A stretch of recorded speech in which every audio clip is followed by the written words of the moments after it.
Are you using metrics such as revenue, NPS, or customer churn rates to measure your OKRs? Let me tell you right now, stop using those metrics. This video will tell you why and what to use instead to transform the situation you are in. As a product team, you probably have a lot of goals. Maybe you want to drive product adoption in a new user segment or improve conversion rates. The key is to rely on metrics that respond to your actions as directly and quickly as possible, instead of just relying on the results of the past. In order to do this, you need to stop using lagging indicators and instead use them to identify leading indicators. Let's start by defining what lagging and leading indicators are. The metrics you've been using so far, such as revenue or user growth, typically are lagging indicators. They measure results, but you can't tie them to any of your previous actions because you're already on to the next initiative. So, lagging indicators are definitive results of the past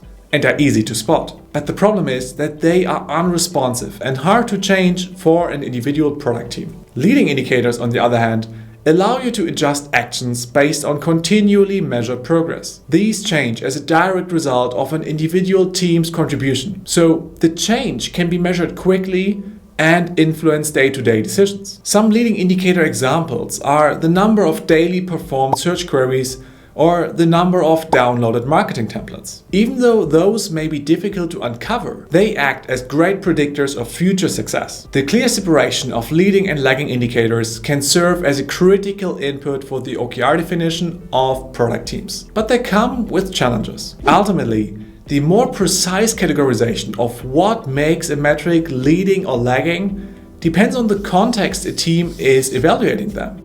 For example, how is the metric measured? Technically, an NPS measurement could be more leading than revenue just based on the theoretical customer journey. But when the metric is only evaluated once or twice a year, it becomes a more lagging indicator due to its almost non-existent detectable change for a product team. To assist with improving your OKRs, let's review the correlation and causation in lagging and leading indicators. While lagging indicators might be difficult to change and slow to act on, they come with a substantial upside. The absolute certainty that the results you're seeing are real. On the flip side, leading indicators represent more tactical changes that are easier to make in the present, but they are less direct. So they may only correlate to, not cause the future success. Let's look at leading and lagging indicators in the context of an outcome and output sequence using the fictional integrations marketplace product of an email marketing platform. Assume predictors of future success are leading indicators,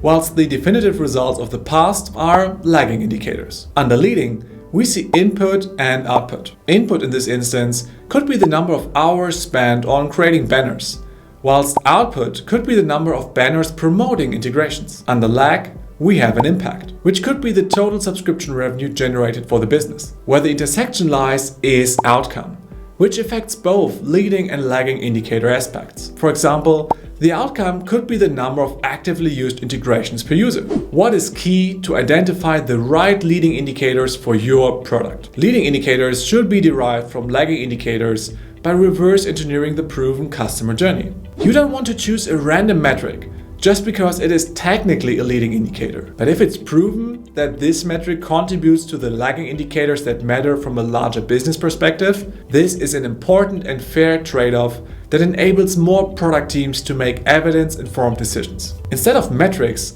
you can also use a set of guiding questions to identify leading indicators. For this, you will need to broaden your perspective. Look beyond changes aimed at your users and start to consider actions and behaviors from stakeholders or team members as well. When trying to capture key results that are more leading than lagging, it's vital to add a second dimension to the evaluation of outputs and outcomes. This helps develop a shared understanding of how leading or lagging your key results might be. When you're looking to go from output-driven to outcome-oriented key results, ask why. As in, what's the real reason behind pursuing an idea?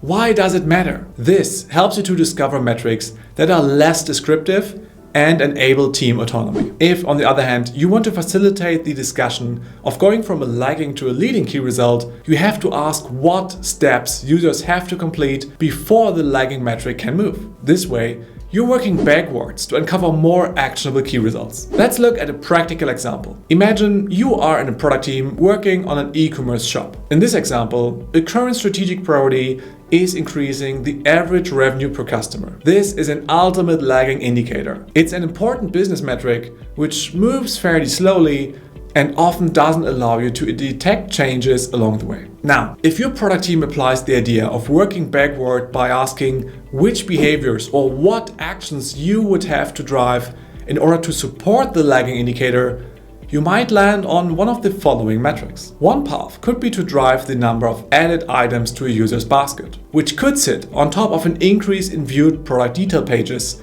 which then could be driven by the number of performed product search queries. Another path towards driving the lagging indicator of average revenue per customer could look at more relative metrics, like the conversion rate from basket to checkout, the click-through rate from product recommendations, which, on the other hand, would require a certain number of displayed recommendation products. The idea is to give space to the various themes that might be behind several leading indicators which might drive the same lagging indicator. Not all leading indicators you uncover this way are a great fit for your product OKRs. This exercise is about establishing a range of options to choose from. Keep in mind that the leading indicators you want to stick to should be directly linkable to the team's actions, clearly contribute to and thereby predict the future success in the form of a company's business priorities, and are able to change significantly and continuously throughout the OKR cycle. Once you choose an indicator,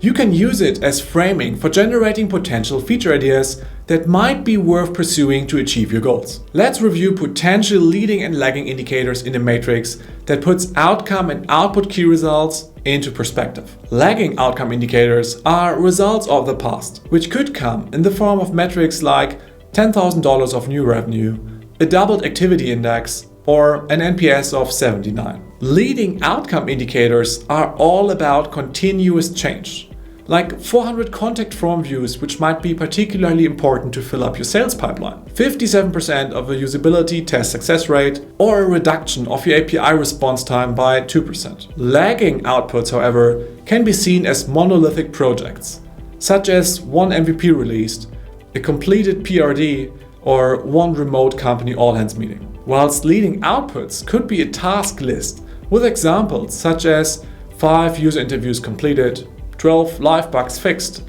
and 8 marketing campaigns sent. This visualization is meant to be a guide for you to move from one quadrant of potential key results to the other. This matrix doesn't offer a right or wrong perspective. Instead, it can serve as a tool that allows you to make informed choices about what kind of metrics work best for your team and your company to measure progress as you work. This will allow you to move beyond by-the-book outcomes. Setting outcome OKRs creates great benefits for product teams, but outcome OKRs do not automatically lead teams toward creating and measuring success. Therefore, teams need to be aware of whether they discuss outputs or outcomes as ideas for key results and how leading or lagging these are. After all, what's the point of setting and measuring a goal that checks all the boxes of being an outcome but doesn't help you adjust your actions along the way? Ultimately, the decision to focus on leading or lagging indicators and balancing outputs and outcomes shouldn't just be the result of a colorful matrix. It should be guided by your individual OKR system, and it should help you use OKRs as a framework for setting and measuring product OKRs in your company. That's why it's important to identify metrics that are more leading in the context of your company and product. The main takeaway is to prioritize leading indicators when designing your OKRs to avoid lagging decision making. Use leading indicators to enhance how you work today, to avoid worrying about making decisions based on feedback that arrived too late to inform your work. If you're looking for practical tips for identifying user outcomes through product discovery, watch this video on how to structure your product discovery process.